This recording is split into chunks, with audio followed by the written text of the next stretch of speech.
Thanks, Taylor. Appreciate it. Thanks to Red Cloud for putting on a great event. It's our first Red Cloud event, and we're happy to be here sharing our story. We are Relevant Gold. We trade on the venture under the ticker RGC and over the counter in the U.S. under the ticker RGCCF. And I'm here today to tell you a bit about our story and our efforts in defining a new mega district in Wyoming with Abitibi scale potential. And I know that sounds a little off, and we'll get into the details of it. Before we do, you will see some forward-looking statements in this, and this is a very early stage exploration group with a high degree of risk, so do your due diligence. But ultimately, we think we've got a very well-rounded value proposition, even in today's market. We've been able to assemble a pretty incredible team of proven value creators throughout the marketplace, and we uniquely have a deep human capital infrastructure within our group that a lot of other peers in the junior sector don't.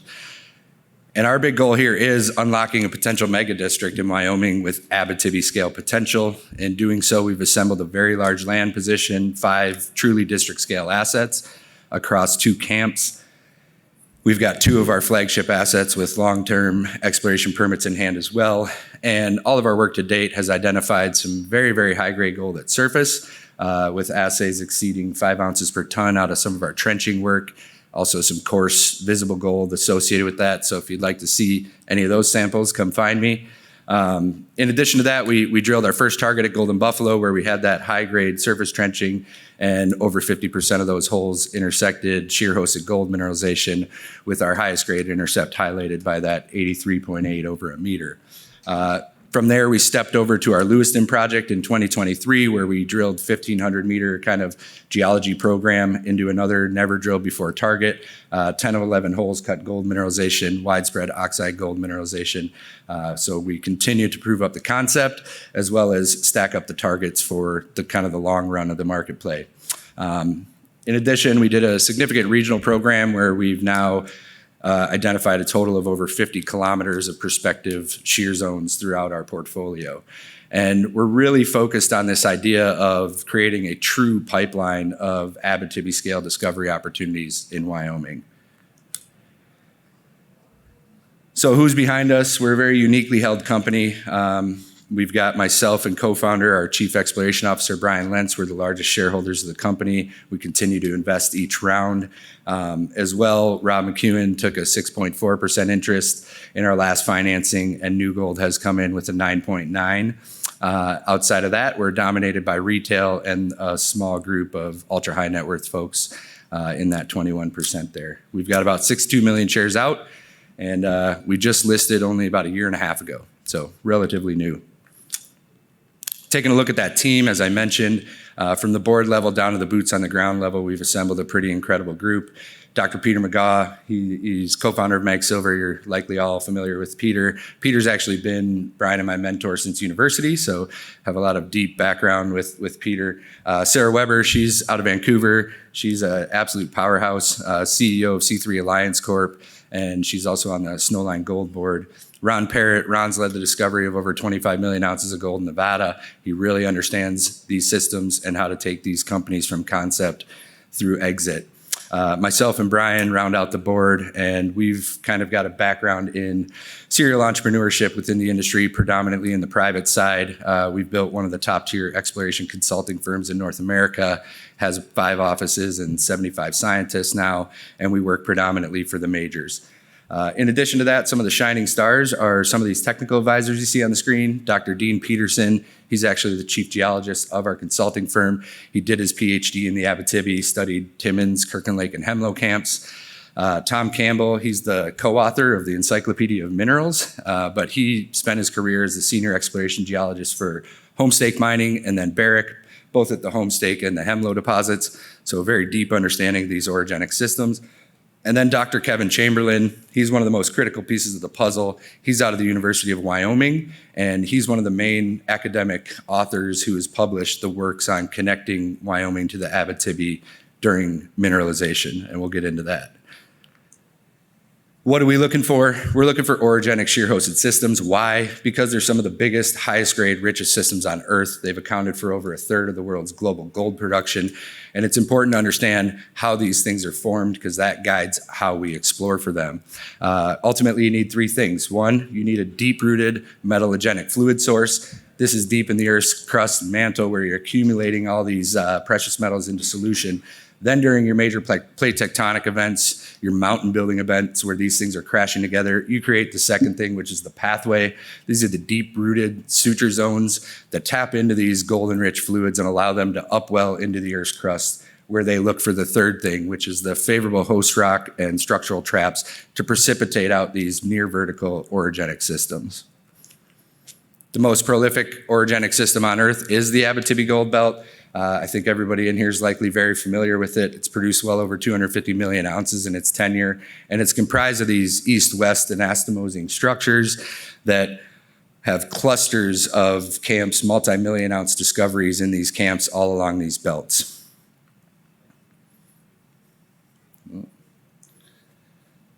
So this thesis that we're kind of chasing and have been developing since about 2016 out in Wyoming was not something we came up with. This was generated by a number of very, very intelligent academic scientists. It started being published in 1928, was the first publication that we've seen of it, but there's over 40 publications that make this connection and a lot of confidence behind it. We're really the first ones to recognize the gold opportunity of these unexplored Archean belts in Wyoming.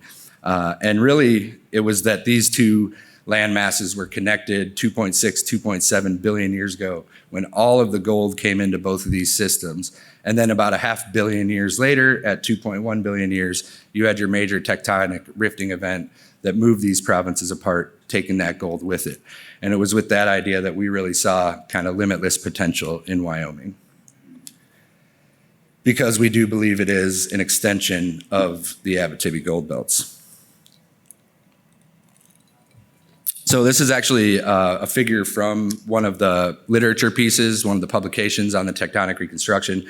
This is the Wyoming geological province. You can see the east-west, see if I can, it doesn't work, east-west kind of anastomosing belts. Those are Archean belts, just like we see in the Abitibi.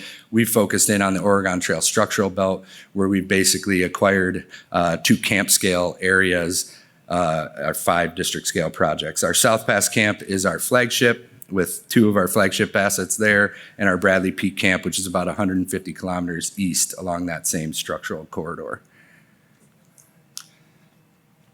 How does that look on size and scale as compared to the Abitibi? The South Pass camp, this is a very large area. If you draw this box around any camp in the Abitibi, you engulf multiple multi-million ounce deposits. So this is a very large area. It's about 45 kilometers end to end. And 4 of our 5 district scale assets are within that South Pass camp. Our Golden Buffalo and Lewiston are our 2 flagship assets, both of which have seen some drilling now, about 5,000 meters across the 2 projects, where we've had a lot of very strong affirmation of the thesis and early success on some new gold occurrences throughout those properties. At the Golden Buffalo project, we drilled 3,500 meters. Again, none of these have ever been drilled before. If they were in the Abitibi, we might have a lot more historical data to work with, but we're really the first ones to put holes into these and start to understand what these look like at depth. And the evidence is strong for very big, fertile orogenic systems throughout Wyoming. In addition, we did a regional program this year to our drilling, and we've generated 6 new targets, 3 at our Shield Carissa project and 3 at our Bradley Peak project. Bradley Peak's a little bit different geology, and so we've got an influx of copper associated with our gold, which is always nice to see. And because we are a very technical group, we are really focused on systematically moving our assets up the value chain. We don't get too caught up in the woes of the market because that is out of our control. So we focus on spending our money wisely and systematically pushing our assets up the value curve, really getting everything on a pedestal for the eventual turn of the markets. And all that work to date has really checked every box for not only this connection of our gold in Wyoming to the Abitibi, but also for large orogenic systems throughout our portfolio. In addition to that, we're in Wyoming. A lot of people ask, what's Wyoming like to operate? It's incredible. Brian and I have had the fortune of permitting projects in almost every mineral jurisdiction in North America, and Wyoming is, I'd say, second to Nevada in the US. And we've seen that with not only ourselves, but some of our peers out in the area really progressing down the permitting pathway in a very streamlined and quick manner. So now I'm going to kind of get into a bit more of the technical meat and some of the results from 2023 and some of the things we're excited about as we look into 2024. We're not a very promotional company, so when you see our news, it's definitely material. This is just kind of a track record of our news flow for this year, coming off the results of our Golden Buffalo drilling program and trenching there, where we got some really good results. We then moved over to our Lewiston target this year after raising another $3 million. We raised that at a 25% premium to our share price last May and closed that in 4 weeks, which I was really happy to see such strong support in such a tough market. In addition, we've worked on uplisting ourselves to the venture and got our OTC in the US and moved straight into our technical work for the year. Taking a look at the portfolio here, again, we generated some really great district scale high grade targets at Shield Carissa, where we've got high grade gold and silver. We've been able to connect the historic mines there in the shear zones between the two with gold results all along the way, really opening up about a 2.7 kilometer shear zone corridor at Shield Carissa with 3 really distinct high grade targets there. Same thing over at Bradley Peak, did a big regional program, 3 new targets there as well with high grade gold, silver, and copper, both intrusion related gold as well as some orogenic there. So it's a bit more complex than what we see in South Pass.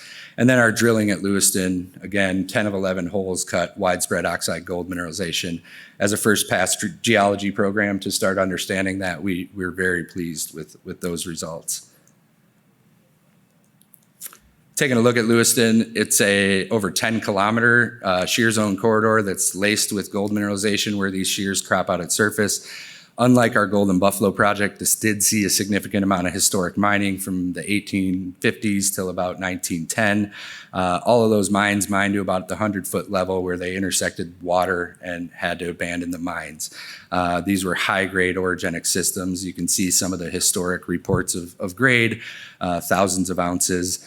Once you get out there and start looking at the rocks, you can readily see why that was the case. This piece here, for example, is kind of laced with visible gold mineralization along the edges of those contacts. We've got the heavy hand target. That's what we put the 1,500 meters into. Both our heavy hand and North Star targets are permitted. Our Burr target there, those are some of the most prolific patents in all of South Pass. We should have a permit on that going into this year as well. So a lot of optionality on where we place our drill dollars as we continue to develop this entire shear zone corridor.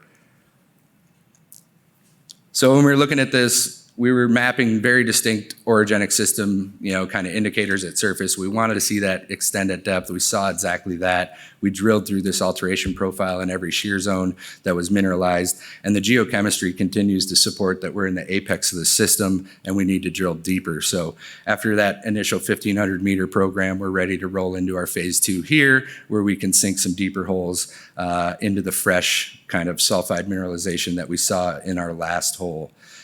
We've done some early stage gold deportment work. I think it's critically important when you're an early stage explorer to understand how your gold is occurring in the system. Before you start defining ounces, it's important to know what type of grades do you need to carry this through the long term. And you can see that we're pretty dominated with free gold in these initial studies, as well as gold associated and attached to arsenates, which now through drilling we've confirmed is arsenopyrite mineralization.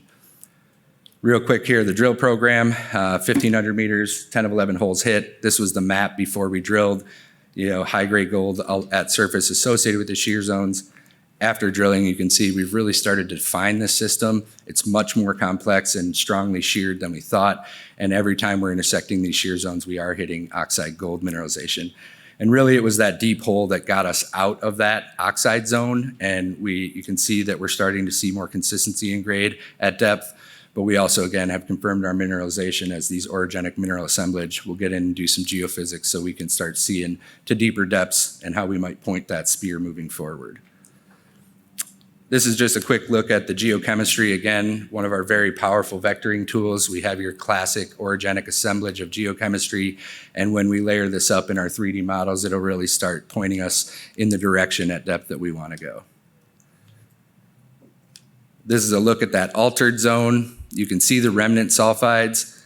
This is a look at the fresh zone. This was the very end of the last hole we drilled. We got into this incredible mineralization and veining, so we couldn't be more excited to get back out there and put some more holes into this target.